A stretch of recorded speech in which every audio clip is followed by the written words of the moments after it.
Ya, Assalamualaikum. Salam sejahtera, salam GBN, salam Malaysia dan salam kuasa ketiga. Okey. Uh, jadi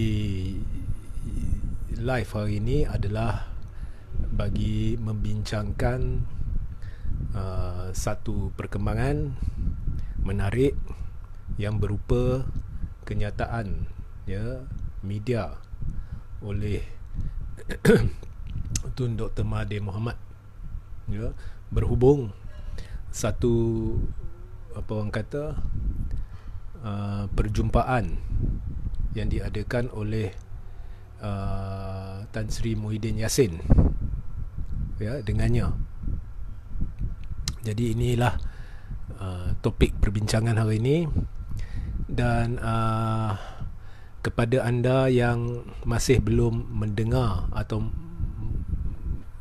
tidak sedar, hari ini ada satu kenyataan media oleh Tun Dr. Mahathir Mohamad. Saya bacakan, ya. Mula-mula saya nak cari dulu. Okey. Jadi jap, ya.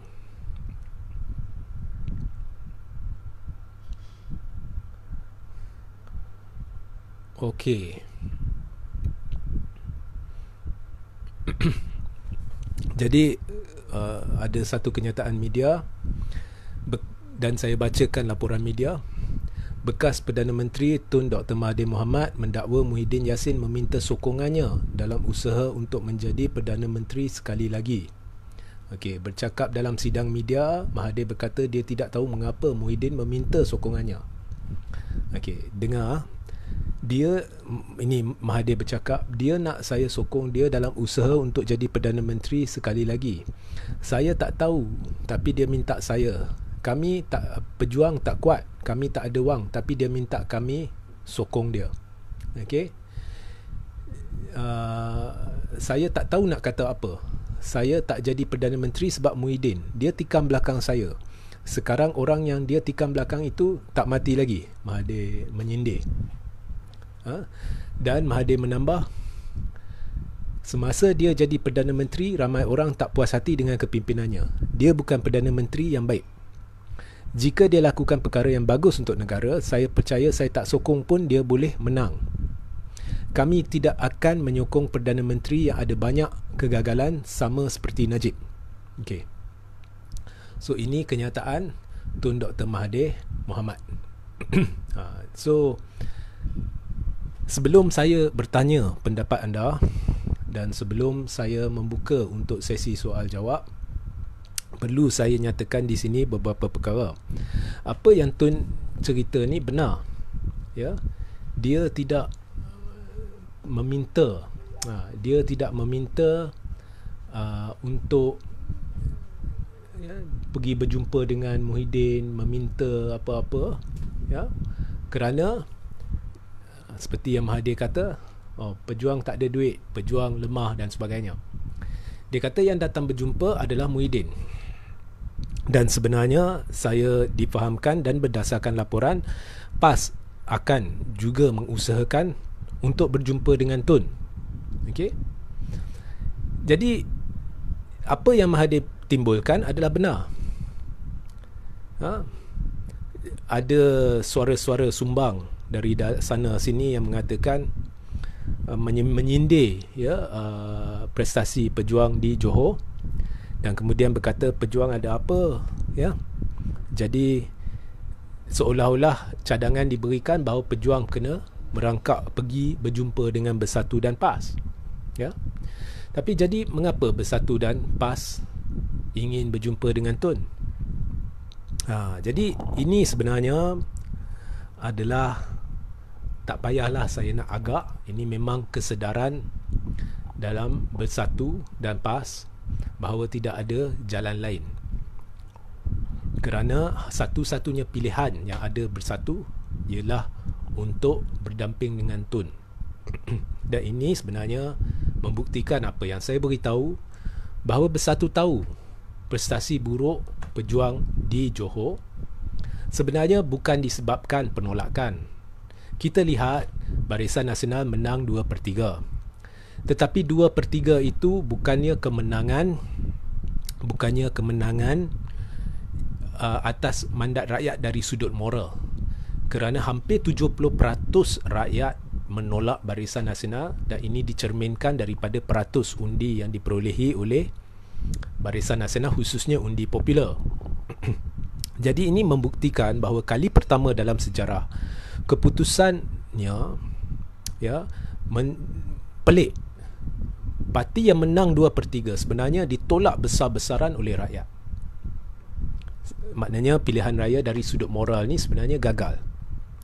Dan hampir 50%, hampir separuh pengundi tidak keluar mengundi. Jadi ini memberi petanda bahawa pengundi tercari-cari alternatif, tetapi mereka tak puas hati sebab alternatif tidak mampu memberi formula baru untuk meyakinkan pengundi bahawa mereka mampu membentuk satu kerajaan yang stabil, yang tidak boleh diruntuhkan atau sukar diruntuhkan. Itu sahaja.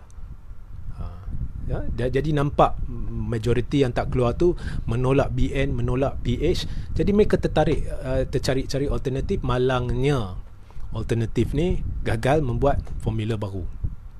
Jadi ini mencadangkan ada saham besar buat parti-parti alternatif di luar sana. Cuma mereka tunggu apakah formula yang akan disampaikan yang boleh memberitahu pengundi, kalau saya keluar, saya undi blok alternatif ni, formula dia orang ni mampu menyebabkan kemenangan bersama, ada kemenangan terus pada pilihan raya, atau mereka menjadi kingmaker besar dan seterusnya mampu membentuk satu kerajaan dengan majoriti cukup besar supaya jika berlaku juga pengkhianatan tidak akan tumbang kerajaan. Itu yang rakyat nak lihat. Dan sebenarnya bersatu dan nampak ni, PAS dan nampak benda ni. Dan sebab itulah saya beritahu dalam live sebelumnya, saya kata saya tak, sebelum Muhyiddin berjumpa dengan Tun, saya dah beritahu saya tak tahu Muhyiddin akan berjumpa ke tidak. Tapi kalau saya Muhyiddin, saya akan bergerak ke arah itu, kerana itulah satu-satunya cara bagi saya menebus kembali maruah saya dan maruah parti saya. Tidak ada jalan lain melainkan Muhyiddin nak melakukan apa yang dia lakukan masa langkah Sheraton, iaitu bersekongkol sekali lagi dengan kluster mahkamah. Ya. So Muhyiddin kena pilih lah. Dan jika dulu dia bersekongkol dengan kluster mahkamah, dia berjaya jadi Perdana Menteri. Kali ini kalau dia bersekongkol dengan kluster mahkamah, pertama sekali kluster mahkamah tidak inginkan dia, keduanya mereka tidak sama sekali akan membenarkan dia jadi Perdana Menteri. Cuma nasihat saya kepada Muhyiddin, jangan berangan-angan nak jadi Perdana Menteri, kerana itu bukan formula yang dicari oleh rakyat. Saya dah beritahu rakyat dia muak dengan polemik Perdana Menteri. Itu sebabnya saya cadangkan penubuhan The Rakyat's Council. Sebab ini boleh memberikan satu peluang kepada semua untuk lari dari polemik Perdana Menteri. Ya. Jadi ada kaunsil penasihat di mana saya telah mencadangkan nama-nama, diwakili oleh Tun Mahathir dan Tengku Razali Hamzah sebagai tokoh negarawan. Ya, mereka tidak harus lagi dikaitkan dengan parti. Dan kemudian Tan Sri Rafidah Aziz, saya telah cadangkan Daim Zainuddin, dan saya telah cadangkan ada 3 tokoh terkenal yang tidak dari politik, yang percaya kepada rule of law, yang percaya kepada sistem perundangan yang kukuh, dan yang ada status dalam masyarakat. Contohnya seorang tycoon terkenal, seorang peguam terkenal seperti Muhammad Hanif Katri Abdullah, seorang bekas polis negara seperti Tan Sri Hamid Abado. Jadi rakyat akan yakin dengan adanya Rakyat's Council ini untuk menasihati satu gabungan parti-parti yang kemudiannya akan menerajui negara jika berjaya dalam pilihan raya. Itu yang rakyat nak, the new wow factor. Jadi saya rasa Muhyiddin dah sedar benda ni, ramai dah sedar benda ni. Dan apa yang Tun Mahathir beritahu dalam press conference dia, saya setuju. Jadi sekarang ni kamu yang khianati saya, kemudian kamu pula minta jadi Perdana Menteri, nak jadi balik Perdana Menteri. Sekarang negara carcar merba disebabkan Muhyiddin. Dia bersekongkol dengan kluster mahkamah, dia mengkhianati Tun, dia mendahulukan politik daripada prinsip. Dia beritahu Tun dia sanggup bekerjasama dengan UMNO walaupun ada kleptokrat, kluster mahkamah dan sebagainya, kerana dia dahulukan politik daripada prinsip, kerana dia nak jadi Perdana Menteri dan kini masih nak jadi Perdana Menteri. Jadi kalau Muhyiddin bawa satu perutusan kepada Tun, satu cadangan kepada Tun, buatlah dengan cara betul. Jangan cerita lagi nak jadi Perdana Menteri. Yang menyebabkan kluster mahkamah kini bermaharaja lela ialah Muhyiddin. Jadi siapa nak dengar kalau anda cadang nak jadi Perdana Menteri? Dan saya tahu orang-orang Muhyiddin sedang mendesak sana sini untuk, mereka setuju Maghiran diadakan, tetapi mereka sebenarnya ada impian juga Muhyiddin yang mengepalai Maghiran. Jadi kemaruk Muhyiddin ni kuat, ya. So saya rasa kalau benar mereka hendak mengalahkan Barisan Nasional, berpijaklah di bumi nyata. Kalau tidak, lupakanlah. Ini saya bersetuju dengan itulah saya rasalah maksud tersirat di sebalik kenyataan Tun Mahathir. Jadi saya setujulah. Saya setuju. So itulah pencerahan saya. Jadi jika anda ada apa-apa soalan, anda boleh mula bertanya sekarang. Ya. Yop Yong, orang yang didapati bersalah nak jadi PM lagi tak ada maruah, muka tak malu. Syam Tam, berjuang kena buat sesuatu yang wow untuk pengundi berikan undi. Betul. AB Farid, saya cadangkan kepada pesalah rasuah dan korupsi dimasukkan ke lubuk buaya. Ya, Ahmad Tamizi Abu Seman, Muhyiddin nak jadi PM tak malu ke? Itulah masalahnya dengan Muhyiddin. Ya. Dia membuang masa semua orang. Dia membuang masa. Dia dulu dah buang masa semua. Dia dah disebabkan kemaruk kuasa dia, negara kucak-kacir sekarang. Dan apabila dia jadi Perdana Menteri pun, dia telah gagalkan segala-galanya. Kerajaan lah ni pun meneruskan kegagalan Muhyiddin. Rakyat tengah seksa dan dia nak jadi Perdana Menteri sekali lagi. Dia dulu curi idea, bukan hanya setakat mengkhianati Tun. Lepas mengkhianati Tun, apabila Tun menghadap Yang di-Pertuan Agong dan mencadangkan Majlis Pemulihan Negara, dia curi idea tu. Dia buat gaya sendiri yang tidak langsung, tidak mirip MPN yang dicadangkan oleh Tun. Disogok lagi kuasa dan kedudukan menerusi MPN kepada lebih ramai orang, dan dijadikan MPN ni bahan lawak jenaka. Itulah Muhyiddin, dan dia masih nak kuasa. So Muhyiddin bagi saya tak pijak di bumi nyata lah.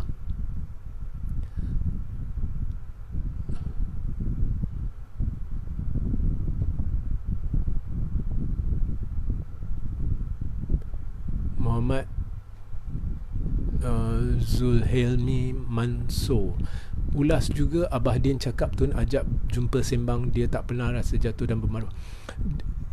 Saya rasa sekarang memang dulu maklumat yang saya terima ialah Muhyiddin telah pergi berjumpa dan telah minta untuk jadi Perdana Menteri, dan rupa-rupanya berdasarkan kenyataan Tun hari ini itu adalah benar. Tetapi itulah yang saya kata dari dulu, Muhyiddin ni dia perlu berpijak di bumi nyata. Sekarang ni saya lihatlah pandang kiri kanan, ada satu sahaja formula yang boleh menjayakan usaha alternatif untuk menerajui negara. Andai kata pilihan raya diadakan dalam masa terdekat, ya, tapi saya tetap menyokong penubuhan Maghiran, sebab dengan menubuhkan Maghiran dan darurat politik mampu mengatasi segala kemelut politik, ekonomi dan sebagainya. dengan syarat Magiran ini bukanlah diterajui oleh kumpulan-kumpulan sama yang terbukti gagal, yang telah memudaratkan negara selama hampir 2 tahun ni, lebih 2 tahun ni. Jadi itu yang saya harapkanlah secara peribadi. Okey, saya terus ke bawah. Si Jambul, pada pendapat saya pejuang tidak harus kerjasama dengan PPBM dan PAS. Okey, terima kasih si Jambul. Ada juga orang berpendapat sedemikian. Saya secara peribadi saya lihat kerjasama itu PPBM, PAS, pejuang warisan, piagam rakyat dan gerakan boleh dipertimbangkan dan dikepalai oleh satu majlis penasihat yang dikenali sebagai cadangan saya lah, The Rakyats Council. Orang boleh beri cadangan lain. Dan saya juga nampak nama Perikatan Nasional dah busuk, dan gabungan baru ni, iaitu gerakan yang saya cadangkan, Gerakan Pejuang Nasional ni, seeloknya guna bendera pejuang dalam pilihan raya umum ke-15. Okey, itu yang saya nampak lah. Saya cuma beritahu apa yang saya nampak sebagai satu-satunya penyelesaian ke arah PRU15. Dalam mewujudkan satu rangka kerjasama asas, kukuhkan rangka itu sebelum bincang dengan DAP dan Amanah dan Muda. Dan PKR tak payahlah. Ini saya nampak jelas lah. So sebab kita tahu atau kita difahamkan, saya difahamkan, Kem Anwar tetap ingin berunding dengan Kem Zahid, ya. Kemungkinan BN dan PKR atau PH bekerjasama selepas PRU 15 dan sebagainya. Sebab Anwar nampak satu-satunya jalan yang dia mungkin jadi Perdana Menteri adalah jika kerjasama dengan BN selepas PRU 15. Dia tak nampaklah jalan lain. Okay? So kita tahu sejarah. Kalau kita tengok rentetan sejarah selama ni, Anwar misi dia nak jadi Perdana Menteri. So fokus kumpulan asas ni tidak harus melibatkan PKR, dan tidak perlu juga DAP Amanah buat permulaan dalam perbincangan. Ini sebenarnya akan jika pelan ini berjaya, andai kata terjadi, ianya akan mewujudkan satu tsunami yang mampu menenggelamkan terus Barisan Nasional. Ini yang saya lihat.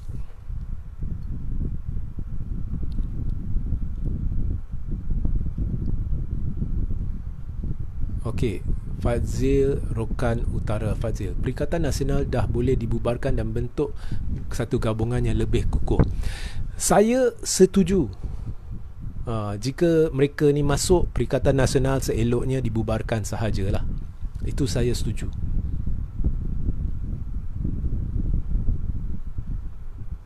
Okey.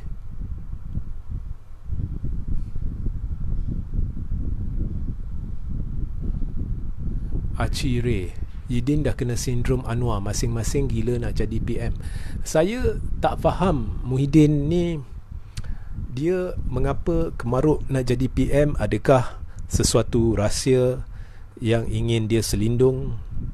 Ya, sebab sekarang ni semenjak langkah Sheraton, mereka yang berkuasa ni gerombolan yang sebiji, walaupun Perdana Menteri dah tukar, gerombolan yang sama.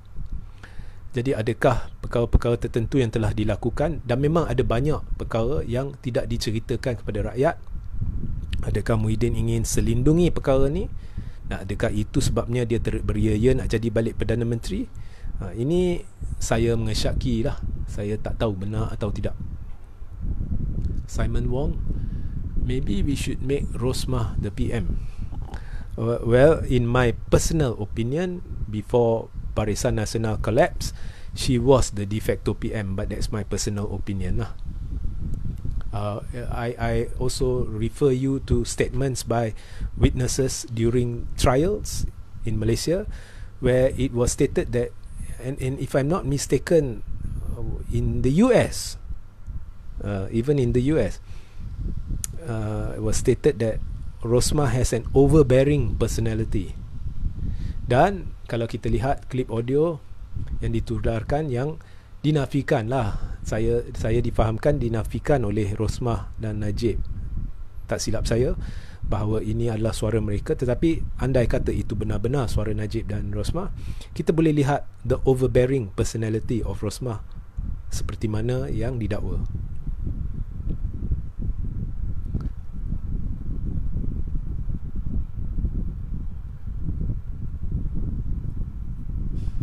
Anwar Muhyiddin Azmin jangan sekali dalam plan Tuan RJ. Mustafa Mus. Okey. Ramai yang menyuarakan tak mau Muhyiddin, tak mau Azmin, tak mau, even ada nama-nama lain yang disebut, tak mau dalam rancangan ni. Ramai yang menyuarakan kepada saya, Tun Perak seharusnya warisan yang bergabung dengan Pejuang. Itu memang cadangan saya lah, warisan sekali lah.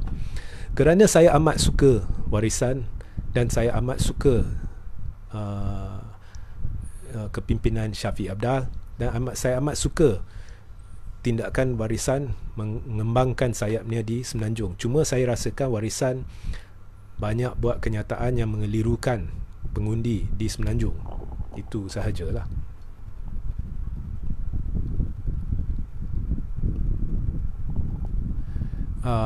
Tuan, ada buat kajian tak kenapa kenapa BN menang di Johor? Secara kasar ada, dan saya pun telah bincangkannya, dan memang dari sudut teknikal amat nyata mengapa BN menang, disebabkan terlalu kurang keluar mengundi. Tetapi kajian-kajian lanjut, saya difahamkan ada kumpulan-kumpulan yang sedang melakukannya. Ada juga saya menghubungi satu kumpulan yang sedang melakukan kajian di Johor. Jika ada berapa responden yang tuan jumpa, saya secara peribadi bukan terlibat dalam kajian itu, dan saya tak pernah berjumpa dengan responden-responden yang dalam kajian pos pilihan raya Johor. Okey, semua ni nanti kalau ada apa-apa saya beritahulah. Syam Tam, lepas tu buat Syam Tam, Simon Wong. Since the country already broken, so why not let them break it until it's very broken, then people can think what is right. Well, we are I don't want to say we, I speak for myself. Some of us or let's say some of us are people of good conscience, and if we can avoid it from being completely broken, we will try to avoid it. We do our part. But the country is already broken. It's just not completely broken. Okay.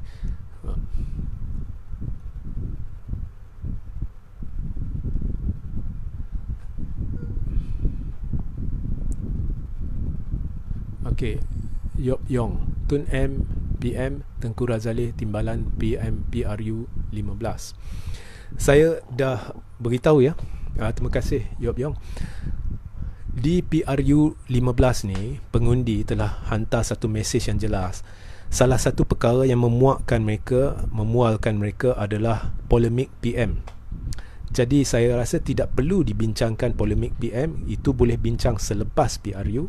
Yang penting mereka nak tahu peneraju gabungan siapa dia. Lebih penting. Dan berdasarkan cadangan saya, kita ada satu kumpulan peneraju dalam bentuk penasihat yang kukuh. Dan apakah formula yang akan mereka sampaikan, formula lanjut, janji lanjut yang mereka akan sampaikan kepada pengundi, itu yang pengundi nak tahu ya. Dan berdasarkan PRN Johor, ada tanda-tanda jelas terlalu ramai pengundi ingin beri peluang kepada kumpulan baru. So ini kumpulan baru, tak kumpulan asas dia tak melibatkan DAP Amanah dan sebagainya. Cuma mereka nak tahu formula apa yang disampaikan, adakah mereka boleh diyakinkan bahawa jika pengkhianatan ni 100% nak janji kat orang tidak akan berlaku, amat sukar. Tetapi jika berlaku sekalipun pengkhianatan, rakyat perlu yakin bahawa kumpulan ini mampu memberi kepada rakyat satu kerajaan yang kukuh, di mana jika berlaku pengkhianatan pun sukar bagi kerajaan diruntuhkan. Ha? Okey. Okey, saya akhiri di sini. Saya tidak ingin panjangkan live ini. Sebenarnya saya tidak ingin buat live hari ini, tetapi asyik setiap hari ada sahaja isu yang boleh dibincangkan. Jadi sehingga kita berjumpa di lain masa. Assalamualaikum, salam sejahtera, salam GBN, salam Malaysia dan salam kuasa ketiga.